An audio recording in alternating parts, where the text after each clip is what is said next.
Assalomu alaykum, hurmatli teletomoshabinlar. Efirda Stop korrupsiya ko'rsatuvi. Mazkur ko'rsatuvda biz viloyatning boshqarma, tashkilot va idoralarida korrupsiyaga qarshi kurashish bo'yicha amalga oshirilayotgan ishlar va ularning natijalari xususida suhbatlashamiz. Shu maqsadda bugun studiyamizga Davlat kadastrlari palatasi viloyat boshqarmasi, korrupsiyaga qarshi kurashish bo'yicha bosh mutaxassis Shohruh Qo'ziboyev hamda jamoatchilik bilan aloqalar shubasi bosh mutaxassisi Azamat Nishonovlarni taklif etganmiz. Assalomu alaykum, studiyamizga xush kelibsiz. O'zi umuman Davlat kadastrlari palatasi viloyat boshqarmasi sohasida korrupsiyaning oldini olish va shaffoflikni ta'minlash maqsadida amalga oshirilayotgan ishlar bilan tanishtirib o'tsangiz, marhamat. Avvalo, shu sohadan kelib chiqib shuni aytmoqchimanki, O'zbekiston Respublikasi urbanizatsiya va uy-joy bozorini barqaror rivojlantirish Milliy qo'mitasi huzuridagi kadastr agentligi direktorining 18-mart 2026-yildagi 70-19 sonli buyrug'iga asosan sohada korrupsiyani oldini olish, barvaqt oldini olish va unga yo'l qo'ymaslik chora-tadbirlar to'g'risidagi buyrug'i tasdiqlangan. Buyrug'ining bandlariga asosan tumanlarga reja grafik asosida chiqib, korrupsiyani oldini olish bo'yicha bir qator ishlar amalga oshirib kelinyapti hozirgi kungacha. Misol uchun tumanlarga borganda korrupsiyani oldini olish bo'yicha korrupsiya illati haqida tushuncha berish, sohaga qanday ta'sir qilishi, sohani hozirgi kunda nomini shu darajaga, yomon darajaga olib kelinishi va o'zini kelajagiga qanday ta'sir qilishi, korrupsiya bilan hech qachon ertani yo'qligi, kelajagi yo'qligi. Misol uchun yillar mobaynida o'qib, o'rganib, diplom olib, institutda o'qib, hozirgi kunda lekin shu korrupsiya illatiga aldanib qolish yo'li bilan o'zini kelajagini barbod qilishi. Bu to'g'risida tushuntirib, hozirgi yosh xodimlar ko'proq ishga olinyapti. 937-son qonunni ijrosi yuzasidan. Shu sababli ustoz shogird an'analarini yo'lga qo'ygan holda yosh katta ustozlar bilan alohida tushuntirish ishlari olib borilib, korrupsiyaga moyil bo'lgan xodimlar ajratilib, ular bilan alohida suhbatlar uyushtirilib, ular reyestr shakllantirib, ular bo'yicha o'zimiz yopiq yig'ilishlar qilib, ular bilan alohida shug'ullanmoqdamiz. Hozirgi kunda reja grafik asosida tumanga borilganda har bir xodim bilan suhbat bo'ladi, gaplashiladi, korrupsiya to'liq tushuntiriladi, manfaatlar to'qnashuvi, korrupsiya, o'sha tanish-bilishchilik, hujjatni rasmiylashtirib berishda o'zi bilmagan holda korrupsiyaga yo'l qo'yib qo'yish, xatoga yo'l qo'yib qo'yish, lekin uni kelajakda uni korrupsion holatdan qutqarmasligi, jinoiy javobgarlikdan ozod qilmasligi hammasi to'g'risida tushuntirilib, bu bo'yicha suhbatlar olib borilib, roliklar qo'yib berilib, hamma ishlar jadal suratda amalga oshirilmoqda. Bu 73-19 sonli buyruqda hammasi ko'rsatilgan, reja grafik bo'yicha hammasi bandma-band ko'rsatilgan. Shu bo'yicha bularga tanishtirib, buyruqni o'qitib, ko'rsatib kelinmoqda va qolaversa bu institutlarga ham borib bu bo'yicha bu holatlar bo'yicha mana shu korrupsion holatlar bo'yicha yo'l qo'ygan xatolar sababli ishdan ketgan xodimlarni hammasini taqdiri tushuntirilib, mana bu ishlar qilingan ishlar keyinchalik bu sohada qaytib ishlanmasligi, davlat ishida ishlanmasligi hammasi tushuntirilib kelinmoqda. Sohamizda hozirgi kunda 560 dan ortiq xodimlar faoliyat olib bormoqda. Shundan 65% yoshlar tashkil qiladi. Yoshlar bilan shu sohada eskidan avvaldan ishlab kelgan xodimlar o'rtasida ustoz shogird an'analari to'liq yo'lga qo'yilgan. Har bitta kelgan yosh ishga kelishdan oldin albatta bizlarda tuman filiallarimizda, shahar tuman filiallarimizda ish o'rganadi. Birinchi sohani o'rganib chiqadi, ko'radi, institutdan keladi, bu yerda ish o'rganib, keyin soha to'g'risida tushunchalar paydo bo'lgandan keyin haqiqatan bizlar bilan ishlashga loyiqligi ko'rib chiqilib, keyin suhbat asosida ishga qabul qilinadi. Va keyin ustoz shogird an'analari asosida u biriktiriladi ustozlarga. Shu yoshi avvaldan ishlab kelayotgan xodimlarga biriktiriladi va o'shalar bilan birga ish olib boriladi. U doimiy nazoratda bo'ladi. Men bu bo'yicha bir o'rtada aytib o'tmoqchimanki, mana shu xususiy kadastrlar, xususiy MChJ orqali ochilgan kadastrlar bor. O'shalarga bir qo'shimcha o'quv markazi tashkil qilish kerak. Boyagi korrupsiya bo'yicha, korrupsiyani oldini olish bo'yicha umuman sohaga kirib kelishi, ertangi kunda noto'g'ri kadastr qilgan taqdirda, noto'g'ri ishlar amalga oshirganda qanday javobgarliklar keladi, o'shalar bo'yicha to'liq birinchi o'sha yerda halollik vaksinasi bilan tanishtirilib keyin sohaga olinsa bu juda ham yaxshi g'oya bo'ladida, samara bo'ladi kelajakda. Mana bu shunday fuqarolar borki, keladi, bilmaydi-da uni. Yangi kelgan xodim bilmaydi, misol uchun. O'zi bilmagan holda ba'zi hollarda korrupsion holatlarga yo'l qo'yib qo'yadi. Misol uchun, xo'p qilib beraman deyishi, to'liq o'rganmasdan xo'p qilib beraman deydi. Bo'ldi, shu ishingizni qilsa bo'ladi deydi. Lekin aslida undan oldin qaysidir xodim unga bo'lmaydi. Sizniki mana shu bandlarga, shu qonunda, shu buyruq shu bandlarga to'g'ri kelmaydi. Sizniki noto'g'ri deb qaytargan ishini aslida yangi kelgan xodim bilmagan holda bo'ldi, qilamiz deb qo'yishi mumkin. Shuning uchun avvalo shu sohada korrupsiyani oldini olish bo'yicha shu savodxonligimizni yaxshilab olishimiz kerak deb o'ylayman. Shu xodimlarning huquqiy savodxonligini, soha bo'yicha bilimlarini yana ham oshirishimiz kerak. Chunki institutda berilgan bilimlar umumiy. Bu soha bo'yicha o'zimizning buyruqlarimiz, tegishli qarorlarimiz, farmonlarimiz bor, raisimiz buyruqlari bor. O'shalar bilan tanishtirib, oqibati to'g'risida tushuntirilib, haqiqiy bu ishga kelganda ishni nimadan boshlash kerak? Nimalar mumkin, nimalar mumkin emas. O'shalarni hammasini tushuncha berib borishimiz kerak avvalo. Shu bo'yicha ishlar amalga oshirilyapti. Har safar borganimizda sohada uzoq yildan beri ishlagan ustozlarga bu narsa tushuntiriladi. Kelgan xodimlar bilan alohida ishlash ko'rsatmalar berilgan ularga. Biz ulardan so'rab turamiz. Mana o'zim ham mana shu bo'sh vaqtim bo'lganda telefon qilaman. Shu tumanlarga telefon qilaman. Shunday shu xodim nazoratda qanday bo'lyapti, ishi qanday, yaxshimi so'rab, kerak bo'lsa yo'l-yo'lakay borib suhbatlashib, ular bilan ishni amalga oshiryapmiz hozirgi kunda birgalikda. Rahmat. Sohada amalga oshirilayotgan ishlar bo'yicha bir ma'lumot berib o'ting. Respublikamiz miqyosida O'zbekiston Respublikasining 937-sonli qonuni asosida xatlov ishlari amalga oshirilmoqda. Bu jarayonda nafaqat kadastr xodimlari, shu bilan birgalikda mahalla yettiligi, ichki ishlar xodimlari va aholini o'zi ham faol ishtirok etmoqda. Aholimiz qachonki o'zini uzoq yillardan beri yashab kelayotgan uy joyiga egalik huquqini e'tirof etilishidan manfaatdor birinchi navbatda. Bu jarayonda bizning xodimlarimiz har bir uyga birma-bir kirib, o'lchov ishlarini amalga oshirib, to'plangan ma'lumotlarni e'tirof axborot tizimiga yuklab boradi. Bu jarayonda e'tirof axborot tizimida mas'ul tashkilot va idoralar bor. Komissiya a'zosi sifatida ular har bitta ko'chmas mulkka xulosasini beradi va shu ko'chmas mulkka berilgan xulosalar asosida qaror qabul qilinadi. Bunda viloyat xalq deputatlari kengashi tomonidan qaror qabul qilinadi.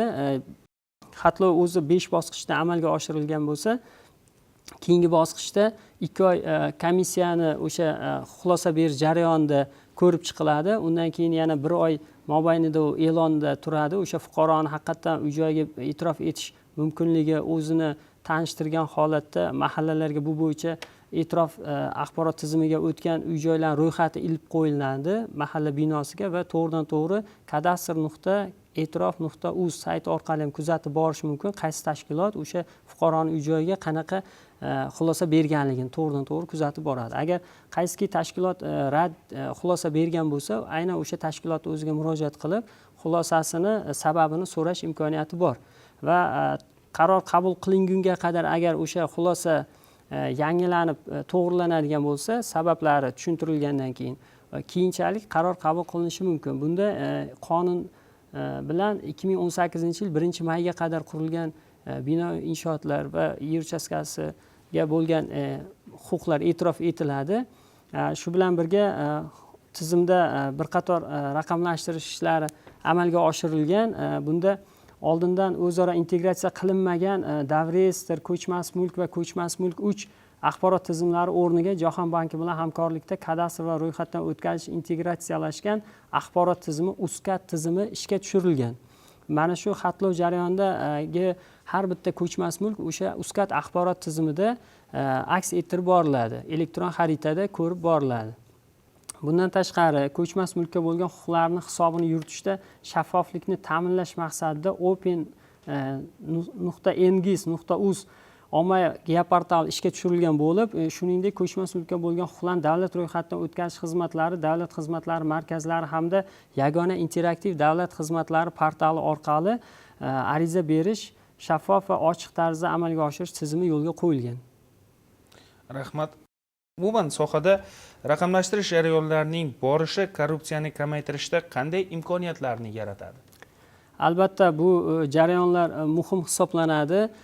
Shu xalqimiz orasida ko'p uchraydiki, o'zaro oldi berdi yoki tilxat asosida yer uchastkalarini olish bugunga qadar boshqa shaxslar ishonchiga kirgan holda, ishontirgan holda kimdandir yer uchastkasini oldim deb o'ylaydi, lekin vaholanki unga aynan o'sha yer uchastkasiga egalik huquqi bo'lmasa, oldin davlat ro'yxatidan o'tmagan bo'lsa, uni notarial tartibda oldi-sotdi qilib olmagan bo'lsa, bino inshooti bilan unga keyingi egasiga egalik huquqi vujudga kelmaydi. Bu jarayonda o'sha shaffoflikni ta'minlash maqsadida yer uchastkalarini realizatsiya qilish, e-auksion elektron savdo platformasi hamda yer elektron axborot almashinuv tizimi integratsiya qilinish natijasida yer uchastkasiga bo'lgan huquqlarni davlat ro'yxatidan o'tkazish yo'lga qo'yilgan. Bunda hozirgi kunda barcha yer uchastkalari yer elektron axborot tizimi orqali, e-auksion savdolari orqali olinishi yo'lga qo'yilgan. Bundan tashqari barcha kadastr xizmatlari to'liq yagona billing tizimiga o'tkazilgan. Ko'chmas mulk ma'lumotlarini tahrirlash uchun ariza berish hamda bino inshootlarining mansubligi va tarkibi to'g'risidagi ma'lumotnoma berish xizmatlari ham ishga tushirilgan. Qishloq xo'jaligi maqsadlari uchun elektron onlayn auksion savdo orqali ijaraga berish, ya'ni e-ijara axborot almashuv tizimi bilan integratsiya qilinishi natijasida elektron onlayn auksion savdo g'olibining yer uchastkasiga bo'lgan huquqi, ijara huquqi davlat ro'yxatidan bir paytda o'zida o'tkazib beriladi. Bunda fuqaro boshqa bir tashkilotga murojaat qilib sarson bo'lib yurmaydi va to'g'ridan to'g'ri davlat ro'yxatidan o'tkazib beriladi. Kadastr ma'lumotlar bazasi, Davlat soliq qo'mitasi ma'lumotlar bazasi, mygov.uz, Davlat xizmatlari agentligi gov.uz va notarius axborot almashuv tizimi va boshqa axborot tizimlari bilan jami 30 dan ortiq davlat tashkilotlari va idoralari bilan integratsiya qilingan holda elektron ma'lumot almashish tizimi yo'lga qo'yilgan. Bu elektron tizimlarni ishlab chiqib o'sha tizimga joriy etishdan ko'zlangan maqsad avvalambor fuqaro bilan kadastr xodimlarini to'g'ridan to'g'ri manfaatlar to'qnashuvini oldini olish va davlat xizmatlari orqali kelib tushgan arizalarga onlayn xizmat ko'rsatish, shu orqali aholini ham kadastrga kelib ketish sarsongarchiliklarni oldini olishdan iborat. Qachonki kadastr xodimi bilan fuqaro o'rtasida kontakt yuzaga keladigan bo'lsa, ana o'sha paytda manfaatlar to'qnashuvi ham yuzaga kelish ehtimoli yuqori bo'ladi. Shu elektron tizimlar yaratilganining maqsadi ham shu. Korrupsiyani oldini olish. Tushunarli. Avvalo mana shu bitta savolga to'liq javob olsak-da, o'zi korrupsiya nima? Umuman korrupsiyaning asosiy sabab va omillari nimalardan iborat? Korrupsiya mansabdor shaxsning o'z xizmat mavqeyidan shaxsiy manfaat olish maqsadida qonunga xilof ravishda foydalanishi, poraxo'rligi qilishi, tanish-bilishchilik, vakolatini suiiste'mol qilish orqali davlat va jamiyatga putur yetkazuvchi ijtimoiy illat hisoblanadi. Bu qonunni chetlab o'tish, qonunga xilof ravishda o'zini maqsadlarini amalga oshirish, tanish-bilish orqali ishga joylashtirish, boyagi bilimsiz, boyagi sohaga to'g'ri kelmaydigan xodimlarni joylashtirish, har xil manfaat olish maqsadida ishlarni amalga oshirish. Endi bu illatni tozalash uchun avvalo biz institutdan boshlashimiz kerak. Misol uchun institutdan kelgan xodimlarni avvalo tarbiyalab, sohaga kelganda ularga tushuntirib, mana shunday qilsang, mana shunday bo'ladi. Mana bu qishloq xo'jalik xaritasi, mana bu soha raqamlashtirilgan. Raqamlashtirish degani Uzcard elektron tizimi xaritalar yaratilganda, xaritalar raqamlashtirilgan. Bu degani bitta joyni xaritaga tushirdingizmi, u joyga qaytarib yana ikkinchi marta ma'lumot kirgiza olmaysiz. U shakllanib, elektron xaritasi raqamlashadi. Unga raqam beriladi, binosiga, yeriga kadastr raqam beriladi. Xuddi shunday ekan, bu narsani qilib bo'lmasligini tushuntirish, har bitta xatti-harakatlari, mana bu dasturda tarixi qolishi, qanday noto'g'ri ish qilganlari, to'g'ri qilganlari hammasi tizimga kirganingizda yaratilib qolinishi, tarixda turishi, o'shalar hammasi tushuntirilib, ana shu kelgan xodimlarga boshidan, kelgan vaqtidan boshlab tushuntirishimiz kerak. O'shandagina o'sha korrupsion holatlarni oldini olishga bir qadam tashlagan bo'lamiz. Endi bular o'ylaydiki, mana shuni qilib bersam, shu qog'ozni qilib bersam yoki shunday bo'lsam, shuni qilib bersam, fuqaroning qo'liga berib yuborsam, u shu bilan shu fuqaroning ishi hal bo'ladi, shu ish yurishib ketadi dedi. Yo'q, aslida uni sud orqali, protez orqali bekor bo'lib ketishlarini ham tushuntirishimiz kerak. Bu qilgan taqdiringda prokuror protez orqali yo sud qarori bilan bekor bo'ladi. o'sha narsa qilgan ishing bekor bo'lib ketadi. Keyin sen javobgar bo'lasan degan xulosalarni unga tushuntirib, ongiga yetkazib bera olsak, o'shandagina u ishni qilmaydi. Umuman mana shu Davlat kadastrlari palatasi viloyat boshqarmasida korrupsiyani oldini olishga qaratilgan seminarlar, bir o'quv dasturlari o'tkaziladimi o'zi? Joriy yil boshidan beri haqiqatan 74 dan ortiq mana shu profilaktik tadbirlar amalga oshirildi. Gazetalarga chiqishlar, 20 dan ortiq korrupsiyaga moyilligi bo'lgan xodimlar aniqlanib, ular bilan alohida uchrashuvlar o'tkazilgan. Bundan tashqari foto lavhalar, Zarafshon gazetasiga bir marta maqola bergan, Samarqand radiosiga bir marta chiqish qilganmiz. Bundan tashqari Samarqand kadastr Telegram kanali orqali har bir qilingan ishlarimiz yoritib olinadi. Har bir mana shu soha bo'yicha savol, javob, har bittasi maqolalar yoritilib, video maqolalar yoritib borilmoqda hozirgi kunda. Umuman korrupsiyaga qarshi kurashda ommaviy axborot vositalari va ijtimoiy tarmoqlarning o'rni qanday? Korrupsiyaga qarshi kurash tadbirlari o'zimizni boshqarmamiz Samarqand kadastr ijtimoiy tarmoq sahifalarida yoritib boriladi. Bunda nafaqat mazkur yo'nalishda qilinayotgan ishlar va korrupsiyani oldini olish bo'yicha huquqiy tushunchalar, targ'ibot materiallari, video lavhalar berib boriladi. Bizni kanal kuzatuvchilarimiz va ommaviy axborot vositalari orqali ham buni aholiga yetkazishga harakat qilyapmiz.